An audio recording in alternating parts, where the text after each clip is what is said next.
To ரமதி home. இந்த வீடியோவில் என்ன ஸ்நாக்ஸ் பார்க்க போகிறோன்னா, நம்ம வந்து உருளைக்கிழங்க வச்சு எப்படி வந்து பெரிய சைஸில் ஃப்ரெஞ்ச் ஃப்ரை செய்யலான்ட்டு தான் பார்க்க போகிறோம்.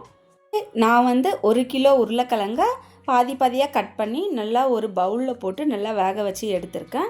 அதை வந்து தோலை எல்லாமே உரிச்சிட்டு நல்லா இது போல் நல்லா மசிச்சு எடுத்து ஒரு பவுலில் போட்டுக்கலாம். அது கூடவே 1/4 டீஸ்பூன் சால்ட்டு, 1 கப் அளவுக்கு கார்ன்ஃப்ளவர் மாவு வந்து சேர்த்துக்கலாம். கார்ன்ஃப்ளவர் மாவு வந்து கொஞ்சம் 1 கப் ஃபுல்லாகவே சேர்த்துக்கலாம். அது கூடவே அதே கப்பில் ஒரு 1/4 கப் போல் அரிசி மாவு வந்து சேர்த்துக்கலாம். இது எதுக்குன்னா நல்லா வந்து ஒரு மொறுமொறுப்பு தன்மையை வந்து ஃப்ரெஞ்ச் ஃப்ரைக்கு வந்து நல்லா தரும். சாப்பிடும்போது நல்லா க்ரன்ச்சியாக இருக்கும்.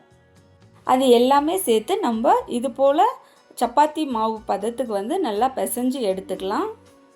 அதில் இருக்கிற ஈரத்தன்மை எல்லாமே போய் நல்லா நமக்கு வந்து உருட்டுறதுக்கு வந்து கரெக்டாக வரும்.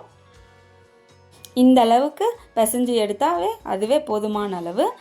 பிசைஞ்சு எடுத்த பிறகு நம்ம வந்து ஆயில் கவரு இல்லைன்னா பிளாஸ்டிக் கவரு உங்கள் வீட்டில் எது இருக்கோ அந்த கவரில் வந்து நல்லா எண்ணெயை தடவிட்டு நமக்கு எந்த ஷேப் வேணுமோ, நான் வந்து ரவுண்டாக தான் நீளமாக வந்து உருட்டி எடுக்க போகிறேன். ஃப்ரெஞ்ச் ஃப்ரைனாவே கொஞ்சம் நீளமாக வேணும்னு தான் பசங்க வந்து ரொம்பவே ஆசைப்படுவாங்க.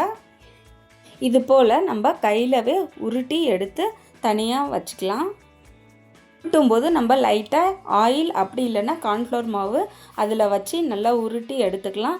உருட்டி எடுத்துட்ட பிறகு நம்ம வந்து எண்ணெயை வந்து நல்லா சூடு பண்ணிவிட்டு நம்ம உருட்டி வச்சுருக்கிற மாவை வந்து அதில் போட்டு நல்லா கிரிப்ஸியாக ஃப்ரை பண்ணி எடுத்தோம்னா சுட சுட நல்லா நீளமான ஃப்ரெஞ்ச் ஃப்ரை வந்து ரெடி ஆகிடும்.